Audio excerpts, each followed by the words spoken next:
À aborder un sujet qui résonne quotidiennement dans de très nombreux foyers. Oui, un sujet très familier pour beaucoup. Voilà. Et cette discussion s'adresse collectivement aux parents, aux familles, aux proches et bien sûr aux professionnels qui accompagnent les parcours de vie liés aux troubles du développement et en particulier au TDAH. Tout à fait. La thématique d'aujourd'hui, elle touche à une frustration presque universelle, mais qui prend une dimension, disons, tout à fait spécifique ici, la procrastination. Le fameux «je le ferai demain», C'est ça. Et l'objectif aujourd'hui, c'est vraiment de déconstruire un mythe.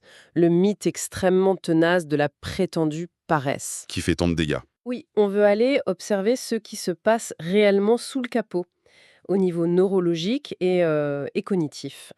Et bien sûr, en tirer des solutions concrètes pour le quotidien. Et c'est un point de départ essentiel, parce qu'il est tellement facile d'observer un comportement de l'extérieur et d'y coller une étiquette morale, comme la paresse. Absolument.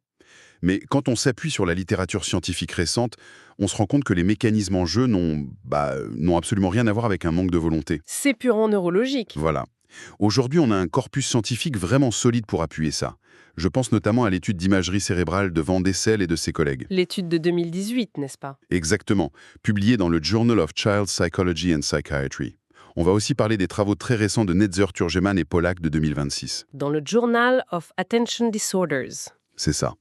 Eux, ils travaillent sur la motivation temporelle. Et puis, on a aussi l'étude de Muller et Picot de 2026, parue dans Scientific Report. Sur l'épuisement cognitif? Oui.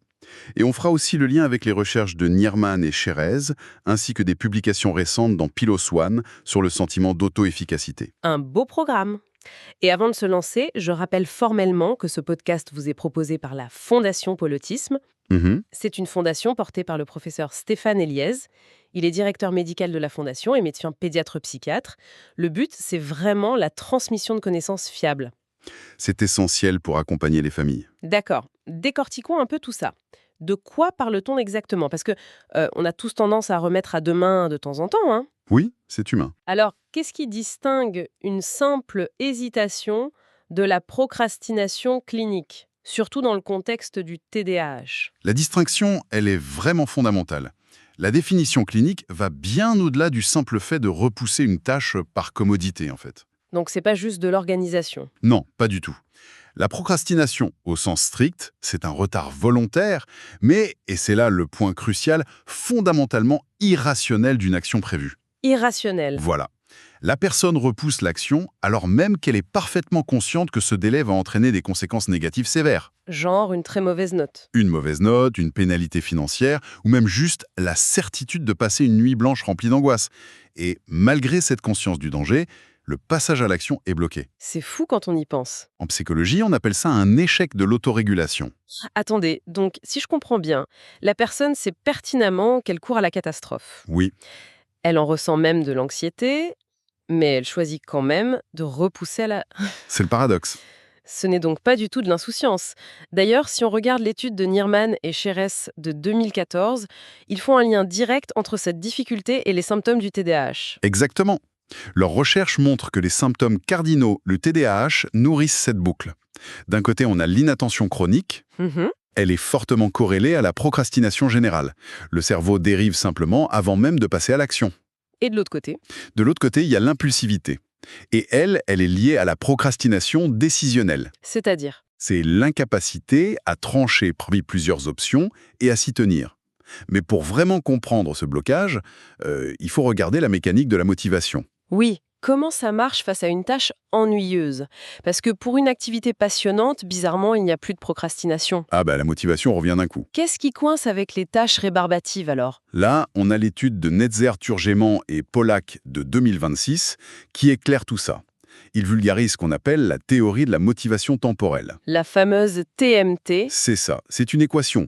En gros, notre motivation pour une tâche, elle dépend de notre espérance de réussite multipliée par la valeur de la tâche. Plus on pense réussir, plus on est motivé. Voilà.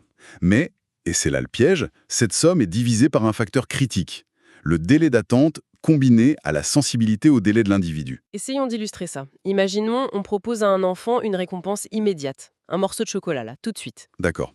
Ou alors un gâteau énorme, mais seulement à la fin de la semaine prochaine. Le choix classique. Pour un cerveau neurotypique, l'équation penche souvent pour le gâteau. L'attente vaut le coup. Mais pour un cerveau avec un TDAH, Qui a une sensibilité au délai très élevée. le temps détruit littéralement la valeur de la récompense. Le gâteau de la semaine prochaine n'a plus aucun poids face au chocolat posé sur la table. C'est ça? C'est une métaphore parfaite. Le temps agit vraiment comme un brouillard. Il masque la ligne d'arrivée. D'accord. Cette hypersensibilité au délai fait que le cerveau va systématiquement chercher à maximiser la récompense immédiate. Donc on va vers des activités stimulantes. Oui, les jeux vidéo, les réseaux sociaux, plutôt que d'affronter une tâche dont le soulagement est beaucoup trop lointain. Et c'est là que ça devient vraiment intéressant. Hmm. Parce que ce rapport au temps et cette aversion à l'attente, c'est pas juste un concept abstrait. On a des preuves tangibles en imagerie cérébrale. Les fameuses images de l'intérieur de la boîte crânienne, L'étude de Van Dessel, en 2018. oui, ça a été un tournant. Ils ont mis des adolescents, avec et sans TDAH, dans des scanners IRM. D'accord. Ils les ont fait jouer à un jeu avec des indices visuels. Ces indices annonçaient soit une attente inévitable, soit aucune attente. Juste l'annonce de l'attente. Exactement.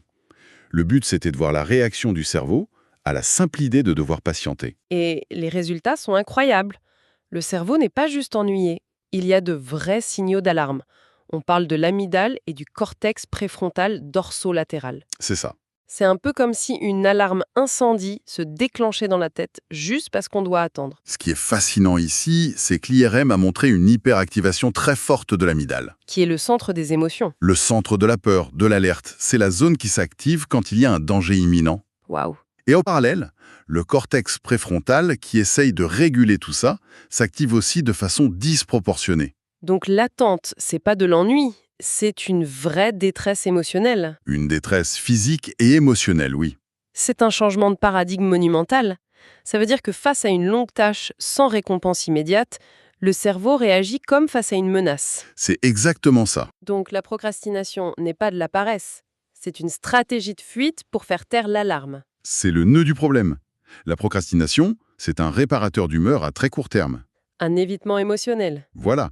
Commencer les devoirs, ça déclenche la détresse. Repousser la tâche, ça éteint l'alarme instantanément. On procrastine pour se sentir mieux tout de suite. Même si ça crée un désastre pour le lendemain. C'est avant tout un échec de la régulation émotionnelle. Mais fuir cette alarme en permanence, ça doit demander une énergie folle. Imaginons un étudiant rentre des cours à 17h. Il a lutté toute la journée pour rester concentré, pour gérer ses alarmes. Arrivé devant son bureau, il s'effondre. Et de l'extérieur, on se dit qu'il ne fait aucun effort. Alors que de l'intérieur, c'est l'épuisement total. C'est ce que Muller et Picot décrivent dans leur étude de 2026, le concept de l'épuisement de l'ego. Ou de la batterie mentale. C'est ça, la capacité d'autocontrôle, c'est comme la batterie d'un téléphone. D'accord. Pour un cerveau avec TDAH, freiner l'impulsivité, ramener l'attention, gérer la détresse, C'est comme avoir 50 applications ouvertes. exactement. La batterie se draine à une vitesse vertigineuse. Et d'ailleurs, l'étude souligne que le profil mixte paie le prix fort. Oui, inattention plus hyperactivité. C'est la double peine cognitive. Donc le cerveau dérive et en même temps, il faut lutter contre l'envie de bouger. Ces jeunes ont les taux les plus élevés d'épuisement de la batterie. Et donc, le plus fort risque de décrochage scolaire. C'est une spirale. Et ces échecs répétés, ça laisse des traces psychologiques. C'est ce que montre l'étude publiée dans PLOS ONE, sur le sentiment de cohérence. Le sentiment de cohérence, c'est quoi, Noanef? C'est la perception que le monde est gérable, prévisible. La procrastination chronique abîme ça. La personne perd confiance en elle. Elle perd confiance en sa capacité à gérer les défis. C'est un effondrement du sentiment d'auto-efficacité. C'est vraiment crucial à entendre pour les familles. Comprendre tout ça, ça permet de lever le fardeau de la culpabilité. L'échec n'est pas prémédité. Le cerveau lutte contre une vraie détresse. Alors, qu'est-ce que tout cela signifie au fond? Comment on traduit ça en stratégie concrète sans tomber dans la pensée magique? Il y a des pistes claires. La première, c'est de réduire cette sensibilité au délai. En rapprochant la ligne d'arrivée? Oui. Découper les tâches en toutes petites étapes, avec des délais très courts. Au lieu de dire « tu as 2 heures pour réviser », on fait des micro-objectifs. 10 minutes de maths, puis 5 minutes de pause plaisir. Il faut que la récompense suive immédiatement l'effort. Et la deuxième recommandation? Augmenter la valeur de la tâche. Face à l'aversion à l'attente, il faut rendre l'action désirable. La gamification. Voilà. Mettre de la musique, transformer le rangement en défi chronométré, tout ce qui stimule la dopamine. Et pour l'aspect émotionnel, comment aider quelqu'un à ne pas fuir la détresse de l'amygdale? C'est le troisième point. Les thérapies cognitivo-comportementales, les TCC, sont très efficaces. Pour restaurer l'auto-efficacité? Oui, Elles apprennent à tolérer ce petit pic d'inconfort sans fuir, et l'entourage doit célébrer les petites victoires. Quatrième point, la gestion de l'énergie. On en a parlé avec la batterie mentale. Il faut gérer l'énergie, pas juste le temps. Accepter l'épuisement et prévoir de vraies pauses cognitives. Pas juste scroller sur un téléphone. Non, ça épuise l'attention. Une vraie pause, c'est marcher, écouter de la musique douce. Sans culpabiliser. Enfin, il y a l'environnement humain. Cinquième point, l'étude de Hakala et al. En 2025 le prouve.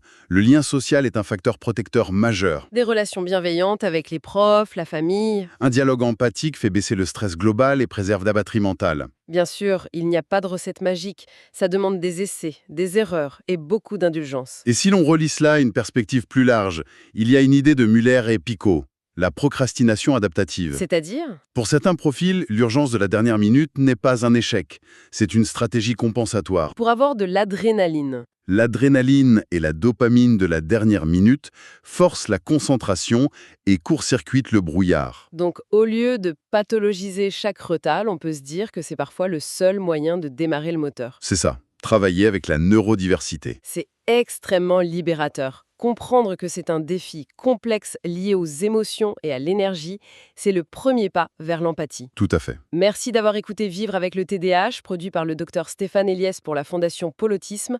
Prenez soin de vous, à bientôt.